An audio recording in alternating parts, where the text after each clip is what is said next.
আজ থেকে ঠিক এক বছর আগে আষাঢ়ের প্রথম প্রহরে সব নীরবতা ভেঙে বাংলার আকাশে উঠে এসেছিল এক নতুন শব্দ, জুলাই।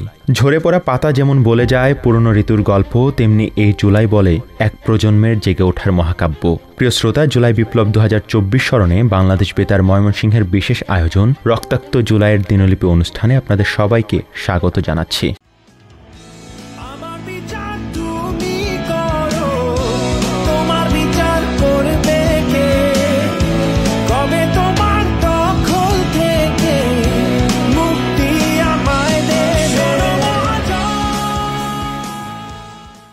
এক বছর পর আজ আমরা আবার ফিরে তাকাবো সে আর্তনাদের দিকে, শুনব সে বৃষ্টি ভেজা রাজপথে জেগে ওঠার পদধ্বনি। প্রিয় শ্রোতা, সময় কখনো থেমে থাকে না, তবে কিছু মুহূর্ত থেমে যায় ইতিহাসের পাতায়। কিছু দিন থাকে যাদের কেন্দ্র করে গড়ে ওঠে জাতির চেতনাবোধ, আত্মমর্যাদা আর ন্যায়বোধের শিখা। সেরকম একটি দিন 1 জুলাই 2024। এই দিনটি কেবল একটি তারিখ নয়, এটি ছিল বাঙালির তরুণ আত্মার আগুন জ্বলার প্রথম দীপ্ত সকাল।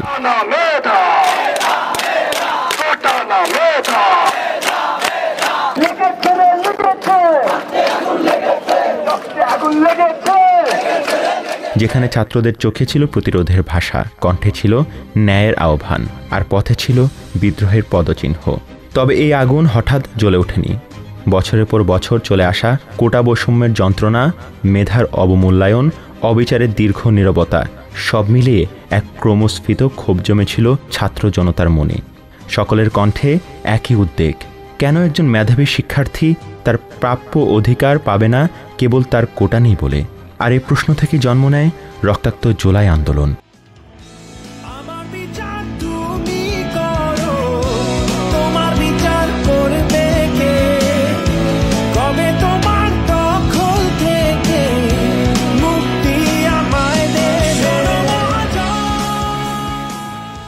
কখনো কখনো একটি সংখ্যা একটি বিষাদের নাম হয়ে ওঠে। 56%। এই সংখ্যাটি ছিল ঠিক তেমনই। 56% কোটার নামে মেধাকে বন্দী করে রাখা হয়েছিল এদেশে, যার আড়ালে চাপা পড়ে গিয়েছিল একজন কৃষকের ছেলে, একজন দিনমজুরের মেয়ের প্রাপ্য সম্মান।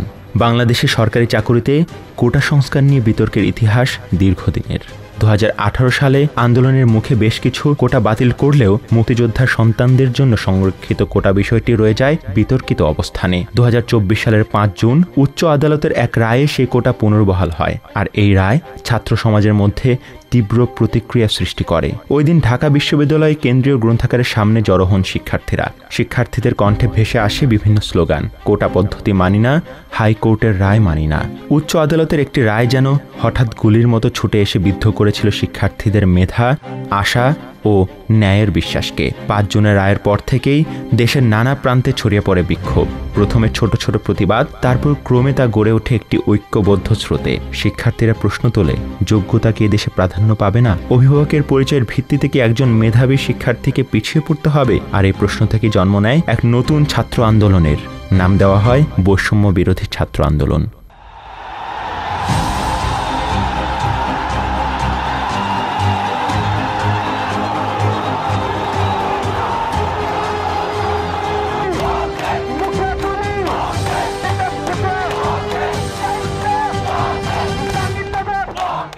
পুরো জুন মাসে সারা দেশে ক্ষুদ্র ক্ষুদ্র আন্দোলনের পর তা সংগঠিত রূপ নেয় 1 জুলাই। 1 জুলাই 2024 আনুষ্ঠানিক সূচনা হয় বৈষম্য বিরোধী ছাত্র আন্দোলনের। বাংলাদেশে কোটা সংস্কারের লক্ষ্যে 4 দফা দাবিতে বৈষম্য বিরোধী ছাত্র আন্দোলনের ব্যানারে আন্দোলনকারী শিক্ষার্থীরা লাগাতার কর্মসূচি দেয়। এরপর সকল নীরবতা ভেঙে আকাশে বাতাসে ধ্বনিত হয় কোটা না মেধা, মেধা মেধা, আপোষ না সংগ্রাম, সংগ্রাম সংগ্রাম।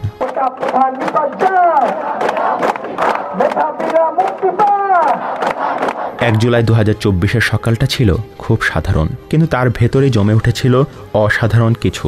ঢাকা বিশ্ববিদ্যালয়ের রাজু ভাস্কর্যের পাদদেশে একে একে জড়ো হন শিক্ষার্থীরা। তাদের হাতে প্লেকার্ড, কণ্ঠে শান্ত কিন্তু দৃঢ় উচ্চারণ, আমার সোনার বাংলায় বৈষম্যের ঠাঁই নাই। তারা শান্তিপূর্ণভাবে মানববন্ধন করে এবং ঘোষণা দেয় 3 দিনের কর্মসূচি। 1 জুলাই থেকে শুরু হয় ক্লাস ও পরীক্ষা বর্জন, রাজপথে অবস্থান ও দেশজুড়ে আন্দোলন ছড়িয়ে দেওয়ার পরিকল্পনা। 1 জুলাই শুধুমাত্র ঢাকাতেই নয়, শিক্ষার্থীদের এই প্রতিবাদের স্ফুলিঙ্গ ছড়িয়ে পড়ে ঢাকা থেকে চট্টগ্রাম, খুলনা থেকে রাজশাহী, ময়মনসিংহ, সিলেট, রংপুর সহ সারা দেশে। জাহাঙ্গীরনগর বিশ্ববিদ্যালয়ের শিক্ষার্থীরা অবরোধ করে ঢাকা আরিচা মহাসড়ক। চট্টগ্রাম বিশ্ববিদ্যালয়ের শিক্ষার্থীরা অবস্থান নেন কেন্দ্রীয় শহীদ মিনার এলাকায়। বাংলাদেশ কৃষি বিশ্ববিদ্যালয়, ইসলামী বিশ্ববিদ্যালয়, কুমিল্লা বিশ্ববিদ্যালয় সহ বিভিন্ন শিক্ষা প্রতিষ্ঠানে ক্লাস বর্জনের পাশাপাশি চলে মানববন্ধন ও প্রতিবাদ সমাবেশ। এছাড়াও বিভিন্ন জেলায়, উপজেলায় শিক্ষার্থীরা রাস্তায় নামেন ব্যানার হাতে বিক্ষোভে অংশ নিতে। ঢাকার শাহবাগ মোড়ে শিক্ষার্থীরা সাময়িক রাস্তা অবরোধ করে, যান চলাচল বন্ধ হয়ে যায়, কিন্তু আন্দোলন থেকে কেউ সরে দাঁড়ায় না। তারা ছিল শান্ত কিন্তু অনড়। একই সাথে চট্টগ্রাম ও খুলনায় তরুণদের স্বতঃস্ফূর্ত অংশগ্রহণে প্রধান সড়কগুলোতে দেখা দেয় প্রতিবাদের চিত্র।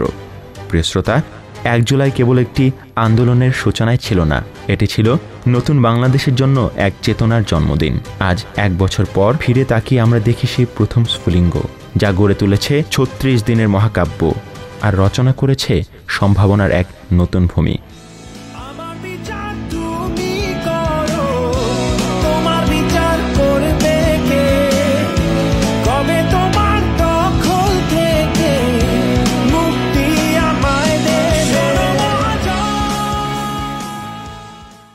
সব বিপ্লবেই থাকে কিছু অদেখা নায়ক, যারা ইতিহাস দেখে যেতে পারে না, কিন্তু নিজের রক্তে সে ইতিহাস লিখে যায়।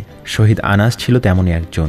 জুলাই আন্দোলনের সাহসী সৈনিক, যে স্বপ্ন দেখেছিল বৈষম্যহীন এক বাংলাদেশের। সে জানত তার জীবন হয়তো থেমে যাবে, তবু চিঠির কয়েকটা লাইন রেখে গেছে অমর এক ডাক, এ দেশের জন্য, আমাদের জন্য। মা বাবার অতি আদরের সন্তান আনাস ঢাকার গ্যান্ডারিয়ায় আদর্শ একাডেমি স্কুলে 10ম শ্রেণীতে পড়ত। স্বপ্ন দেখত ইঞ্জিনিয়ার হবার। দেশ ও দশের মঙ্গল নিয়ে ভাবত সে। সরকার পতনের আন্দোলনে যোগ দিয়ে গত 5 আগস্ট ঢাকার চানখারপুল এলাকায় শহীদ হয় আনাস। ওর বুকে গুলি লেগেছিল। ওই দিন সকালে বাড়ি থেকে বেরোনোর আগে মাকে উদ্দেশ্য করে চিঠিটি লিখেছিল সে। প্রিয় শ্রোতা, এখন আমি পাঠ করব শহীদ আনাসের লেখা সেই চিঠি, যা শুধু বিদায়ের কথা নয়, এটি এক যোদ্ধার হৃদয় থেকে ফুটে ওঠা নতুন ভোরের বার্তা।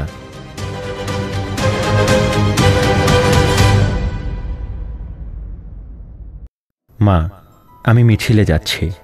আমি নিজেকে আর আটকিয়ে রাখতে পারলাম না। সরি আপুজান, তোমার কথা অমান্য করে বের হলাম। স্বার্থপরের মতো ঘরে বসে থাকতে পারলাম না।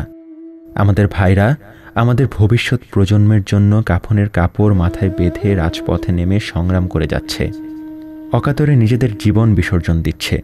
একটি প্রতিবন্ধী কিশোর, 7 বছরের বাচ্চা, ল্যাংড়া মানুষ যদি সংগ্রামে নামতে পারে, তাহলে আমি কেন বসে থাকব ঘরে?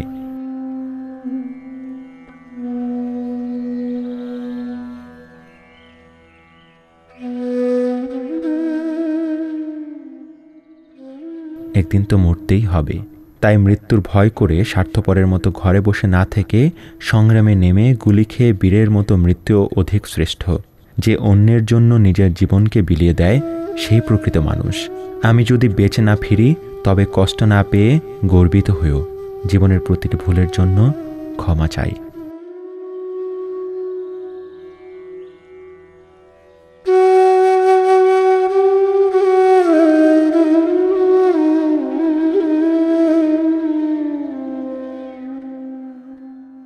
প্রিয় শ্রোতা, আনাস আমাদের ইতিহাস, আনাস আমাদের গর্ব, আনাস বেঁচে থাকবে চিরকাল।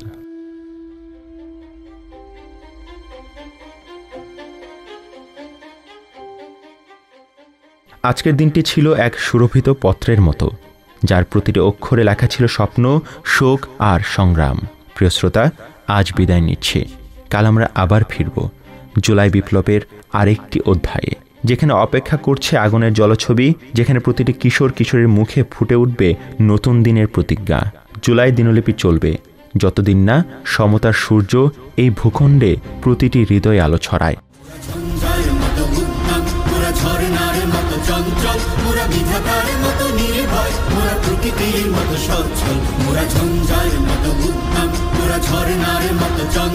মোরা বিধাতার মতো নির্ভয়, মোরা প্রকৃতির মতো সচ্ছল, মোরা ঝঞ্ঝার মতো উদ্যম, মোরা ঝঞ্ঝার মতো উদ্যম। মোরা সিন্ধু জোয়ার কলকল, মোরা পাগলা জোয়ার ঝরা জল, সিন্ধু জোয়ার কলকল, মোরা পাগলা জোয়ার ঝড় ঝরা জল কল কল কল ছল ছল ছল কল কল কল ছল ছল ছল। মোরা আকাশের মতো বাধাহীন, মোরা মোর সঞ্চার বেদুইন। আকাশের মতো বাধাহীন, মোরা মোর সঞ্চার বেদুইন।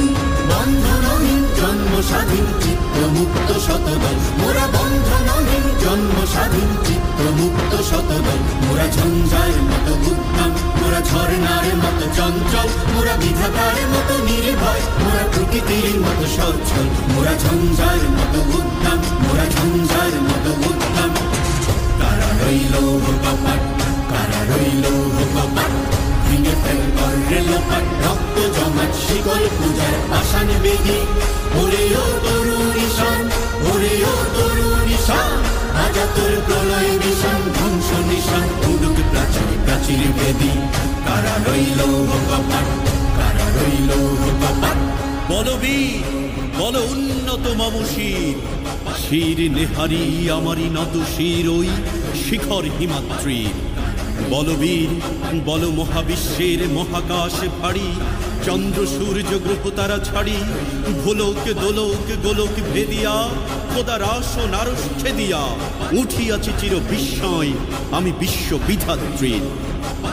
কাজলের বাজনা বাজা কে মালিক কে সে রাজা, কাজলের বাজনা বাজা কে মালিক কে সে রাজা। বেদে সাজা মুক্ত স্বাধীন সত্য কেড়ে, হা হা হা পাই যে হাসি, হা হা হা পাই যে হাসি। ভগবান করবে ফাঁসি সর্বনাশী, শিখাই এই তথ্য কেড়ে। কারা রইল কপাট, কারা রইল কপাট।